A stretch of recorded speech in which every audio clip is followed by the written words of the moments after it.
The process of learning the bar chords can be quite frustrating for beginners. In this lesson, I'm going to show you 5 steps to practice the bar chords that will develop your chord movement, that is, shifting of one chord to the other, and it will also develop strength in your wrist or fingers to make it sound in the first place. Along with that, I will also show you different ways to play these bar chords as a substitute to the primary shapes. This lesson can also be useful for anyone who know how to play the bar chords but find it tough to sustain playing them in songs. Let's begin by understanding these 5 steps. So step number 1 is all about developing strength in your fingers, and there are 2 parts of doing it. Let's see the part 1.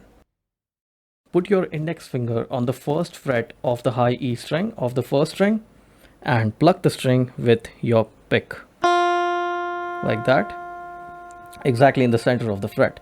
Now if you're able to make it sound like that, move further up on the second string, same fret, but without releasing the pressure of the first string. So my index finger is barred on the first and second strings at the same time, and now pluck both the strings one after the other, like this. So if you can make both the strings sound like this, you can move further up on the G string like that and play the first 3. Just observe, I'm not doing this. I'm not moving my finger. It is already barred on all 3 strings at the same time. So if you're able to make it sound, then move further up on the D string and then play the first 4 strings. If this is what happens, if the strings are getting muted, the reason for that is you're not pressing it hard enough. You have to press it real hard from your fretted hand to make it sound. If you're a beginner, it might take a while, it might take some time, but do not move further up till the time the sound is coming from the earlier strings that you're pressing. Now I'm going to move further up on A string. So now my index finger is barred on the first 5 strings, and I'm going to play all 5 strings like this.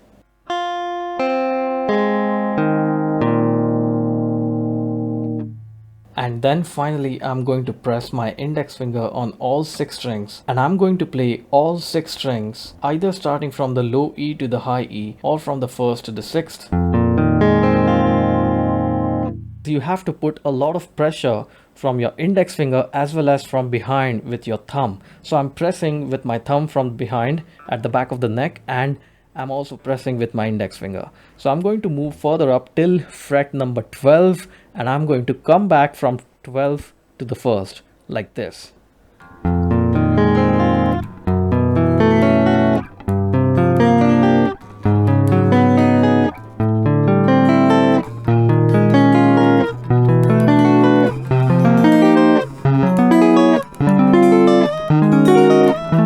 And I'm going to come back from 12 to 1.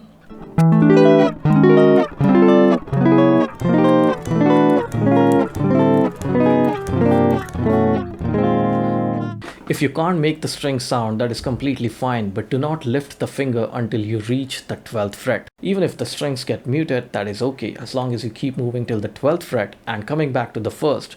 By doing this, you're building strength in your index finger and this portion of your fretted hand. After you're done with the index finger movement, do this. Part 2 of step number 1 is put your index finger on the first 3 strings on the fret number 1, and now get your thumb on the same fret of the low E string, that is the 6th string. Now pluck these strings individually like this. So I'm plucking the low E, then the G string, then B, and the high E. So it's not necessary for you to have a pick. I'm plucking the low E string with my thumb, my index finger on G, middle finger is on B, and my ring finger is on the high E like this. But you can also do it with a pick, like that. If you're unable to hold this shape in the beginning, work on positioning your fingers till the time you're comfortable to press all of these. If you're able to press all of this shape, then you have to move further up till the 12th fret.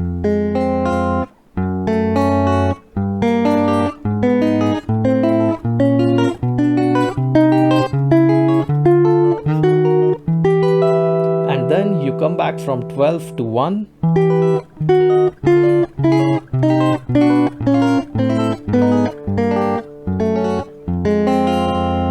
Do this a couple of times as a part of your warm-up exercise. Let's move on to step number 2, in which we directly practice the shifting of the bar chords. Shifting of just 2 chord shapes, and those 2 chords are the 1 chord and the 4 chord. Little bit of theory. If you are not aware of the diatonic chords in a major scale, just remember that 1, 4 and 5 are always the major chords. So in the key of C, C, F, G will always be the major chords. In the key of G, the G, C and D will be the major chords. So in this step, we will practice only G to C or C to F major bar chords. We will start from this bar chord shape, which is F major bar chord. Now the shape of its 4 chord is on the same fret, but from this, we go to this. These 2 chords are movable, and we will keep moving up a whole step and practice the first 5 shapes like this. So this is the 1 chord and this is the 4 chord. Then I'm going to move further up, and starting from the 3rd fret, this is the 1 chord, this is the 4 chord. Move further up a whole step, 1 chord, 4 chord, 1 chord, 4 chord. Put on the metronome and play the downstrokes 4 times on each chord like this.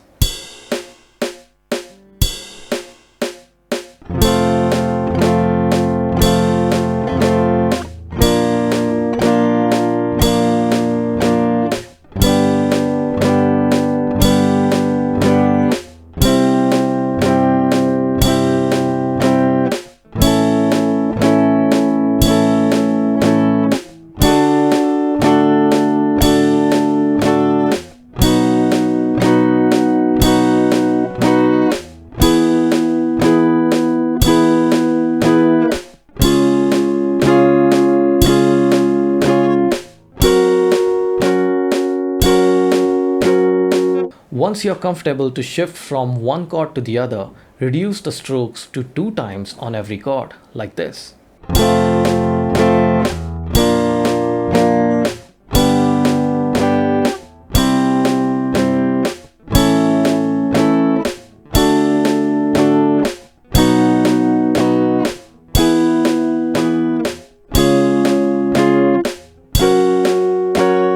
If you're able to move and do the shifting in time, doing 2 strokes on every chord, then move on to playing only 1 downstroke on every chord, like this.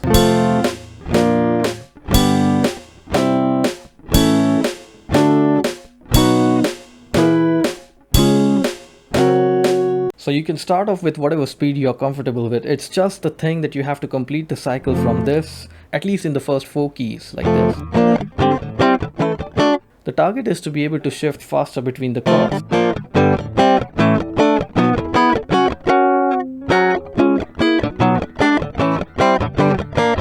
But once you start, just make sure you're practicing it with a metronome without stopping, because it's not the speed that's important, but the consistency of time, maintaining the time throughout the shifting of chords, that counts. Step number 3 is also about playing the 1 and the 4 chord, but this time we take the first bar chord from this shape and its 4 chord is going to be a whole step behind with this shape. So this is the 1 chord and this is its 4 chord. So what I'm going to do is I'm going to play this to this in the first 4 keys, like this.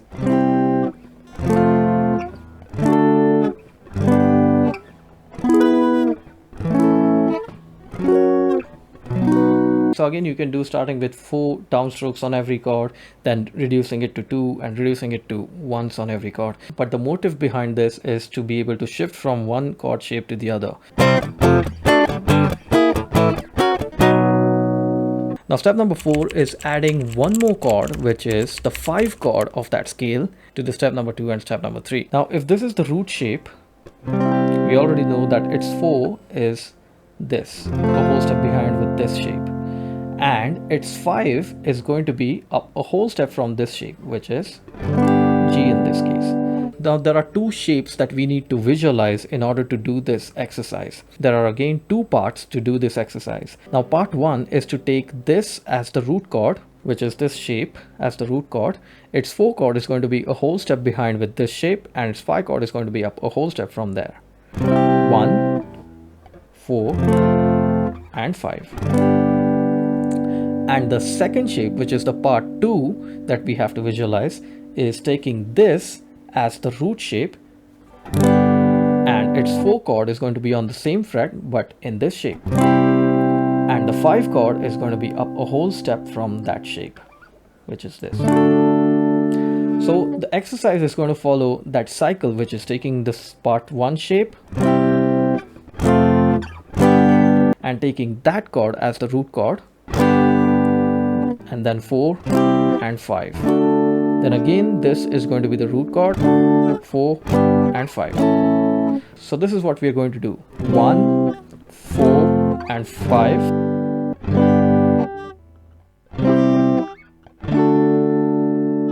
Now again, take this as the root. We already know its 4 is a whole step behind with this shape, and its 5 is a whole step ahead of this shape. Now again, this is going to be the root. Its 4 is over here and its 5 is over here. Again, this will be the root. This is going to be its 4th. This is going to be its 5. So it's a cycle. The 2 shapes that we are visualizing are this and we will play the first chord total 4 times and the 4 and 5 chord 2 times, like this.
So I ended with where I started from. I played it in all 12 keys. If you don't have that much space to go beyond the 12th fret, you can practice in the first 5 keys or the first 4 keys like this.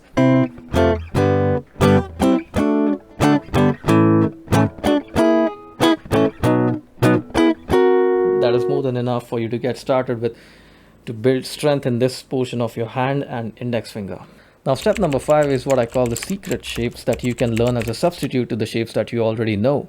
These secret shapes are relatively easy to play than the original shapes and very commonly used by professional players. Now we know this major chord shape, we know this major chord shape, we know this minor chord shape, and we know this minor chord shape of a bar chord. If you observe, in this shape, technically the first fret that is getting used is on the low E string, the B string and the high E string, because A, D and G are already occupied on the 2nd and the 3rd fret. So what I'm going to do is I'm going to put my index finger on the B and E at the same time like this, and I'm going to take my thumb on the top like this.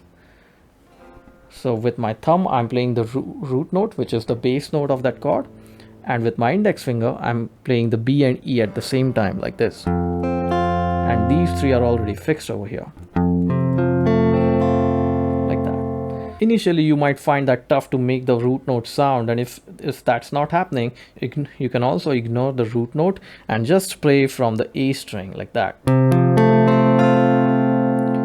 Now you can also ignore the A string and put your ring finger on the D string where your little finger was in the earlier shape.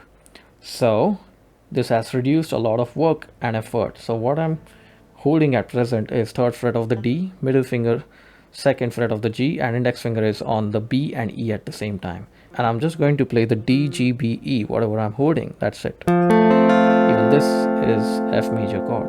So we started off with this shape, then we went to this, then we ignored the low E, and then we ignored the A as well. This is still an F major chord, but the impact of the bass notes is definitely missing, and these shapes can be used in a position where you are accompanying as a rhythm player if you have the complete band in which you have a bass player as well. So now you must have realized why this exercise is important. To get used to this shape. Another shape of a major bar chord that we are aware of is this A sharp major chord or a B flat major chord, wherein my index finger is barred on the 1st fret. Technically, if you observe, my 3rd fret is getting occupied on the D, G and B strings. So the only strings that I'm pressing my index finger on is the A and the high E. The low E string is not even required to get your finger on the top right there.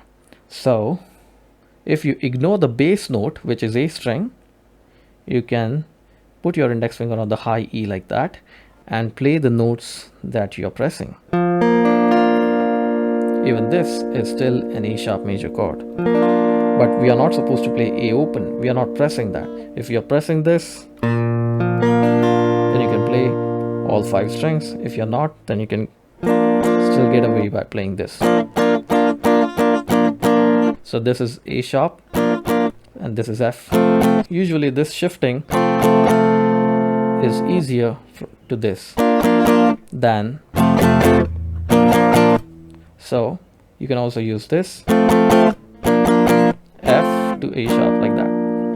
And the same thing applies for this minor shape, which is A sharp minor or a B minor shape,